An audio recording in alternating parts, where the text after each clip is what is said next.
ప్రభునందు ప్రియమైన శ్రోతలకు వందనములు. ఈ పోడ్కాస్ట్ కార్యక్రమం నాకు స్వాగతం. మీ అందరి కొరకు ఈ కార్యక్రమమును ప్రసారం చేయుచున్నాం. విని దైవాశీస్సులు పొందుకోగలరు. ప్రభువునందు ప్రియమైన శ్రోతలకు శుభోదయం. ఈరోజు ధ్యానాంశము మనస్సును నూతన పరుచుకొనుట, రెన్యూయింగ్ ద మైండ్. మీరు ఒక రెండు దారుల కూడలిలో నిలబడి ఉన్నట్లు ఊహించండి.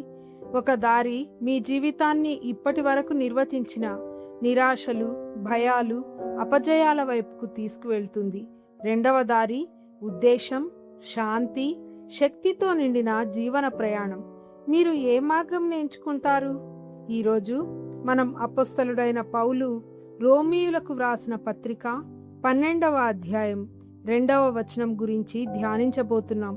వాక్యము ఇలా చెబుతూ ఉంది: మీరు ఈ లోక మర్యాదను అనుసరింపక ఉత్తమంను సంపూర్ణమునైన దేవుని చిత్తమేదో పరీక్షించి తెలుసుకొనున్నట్లు మీ మనస్సు మారి నూతన మగుట వలన రూపాంతరం పొందుడి. ఈ వాక్యం ద్వారా అపొస్తలుడైన పౌలు మనకు రెండవ మార్గమైన జీవన ప్రయాణానికి తాళం ఇస్తున్నాడు. ప్రస్తుతం ప్రపంచం మన మీద ప్రకటనలు, సోషల్ మీడియా, సంస్కృతి అనే ఒత్తిళ్లతో దాడి చేస్తూ ఉంది. దీనివలన మన మనస్సు ఒక యుద్ధరంగం అయింది. కానీ దేవుడు మనలను నూతనీకరణకు పిలుస్తున్నాడు. ఇది ఒకేసారి జరిగే మార్పు కాదు, ప్రతిరోజు జరిగే మార్పు. ఈరోజు ఈ వాక్య ధ్యానం ద్వారా మన జీవితాన్ని ఎలా మార్చుకోవాలో చూద్దాం. మొదట పౌలు ఈ లోకంను అనుసరింపకండి అని హెచ్చరించాడు. అంటే ఒక మూసలో లేదా నమూనాలో ఒత్తివేయబడడం, అంటే చతురస్రాన్ని గుండ్రంగా చేయాలని ప్రయత్నించడం లాంటిది. లోకపు నమూనా ఏమిటి? స్వార్థ జీవితం, విజయము, ఆనందము, గుర్తింపు కోసం పరిగెత్తడం లాంటివి. నిర్గమకాండము 23:2 చెడును అనుసరించుటకై జనసమూహంను వెంబడింపకూడదు అని చెబుతూ ఉంది. ఇశ్రాయేలీయులు వాగ్దాన దేశం చేరడానికి ముందు 40 సంవత్సరములు అరణ్యంలో తిరిగారు. ఎందుకంటే వారు దేవుని మార్గమును కాకుండా ఐగుప్తు పద్ధతులను అనుసరించారు. లోతు సొదొమ పట్టణం యొక్క సంపదను ఎంచుకొని చివరికి తన కుటుంబాన్ని కోల్పోయాడు. ఈ రోజుల్లో కూడా లోకం నీ హృదయాన్ని అనుసరించు అని చెప్తూ ఉంది. కానీ దేవుని వాక్యం హృదయం అన్నిటికంటే మోసకరమైనది అని చెబుతూ ఉంది. లోకాన్ని అనుసరించడం చివరికి శూన్యతకు దారితీస్తుంది. ఒక యువకుడు ఉద్యోగ బాధ్యతలలో సక్సెస్కు అలవాటు పడి వారంకు 80 గంటలు పనిచేసి చివరికి తన కుటుంబాన్ని కోల్పోయి నిరాశలో పడిపోయాడు. ఈ లోకపు నమూనా దేవుని రూపకల్పనకు సరిపోదు. రెండవది లేఖన భాగము మీ మనస్సు నూతనీకరణ చెందటం వలన రూపాంతరం పొందండి అని చెబుతూ ఉంది. రూపాంతరం అంటే గొంగళి పురుగు రూప పరిణామం చెంది సీతాకోక చిలుకగా మారినట్లు లోపలి నుంచి కలిగే మార్పుల సముదాయం. ఇది బయటికి కనిపించే మార్పు కాదు.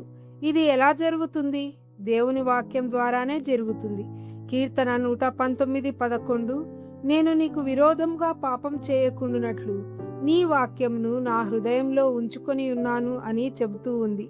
మత్తయి 4వ అధ్యాయంలో యేసు కూడా అరణ్యంలో శోధనకు గురి అయినప్పుడు దేవుని వాక్యాన్ని ఉపయోగించి సాతాను మీద విజయం సాధించాడు.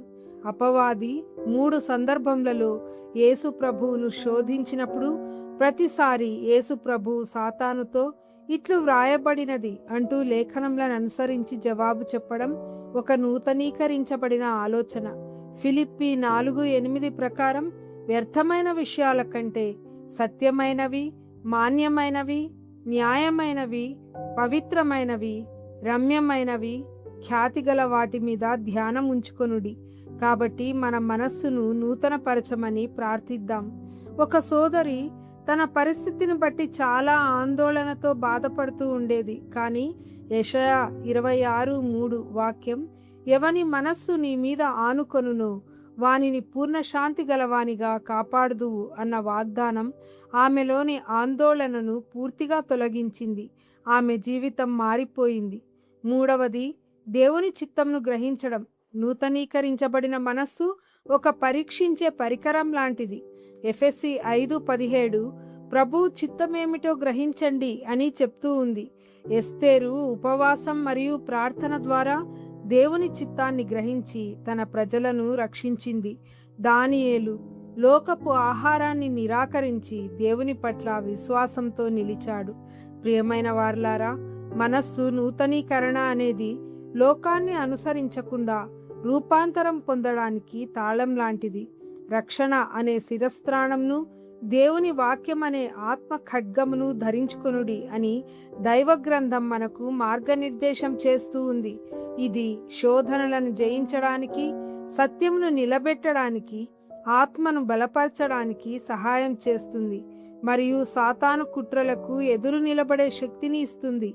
అప్పుడు మన జీవితం నీటి ప్రవాహంల యొద్ద నాటబడిన వృక్షంలా ఫలవంతమైనదిగా, స్థిరమైనదిగా ఉండగలదు.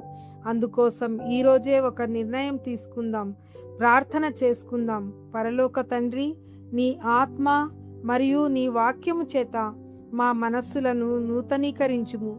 మా జీవితాలను మార్పు చేసి నీ చిత్త ప్రకారం నడిపించుమని యేసునామంలో ప్రార్థించుచున్నాము. ఆమెన్.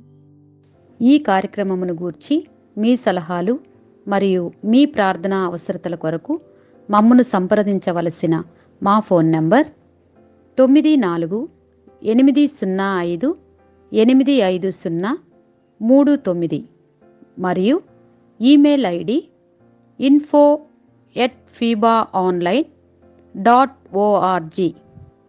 మా ఫోన్ నంబర్ మరొకసారి 9480585039.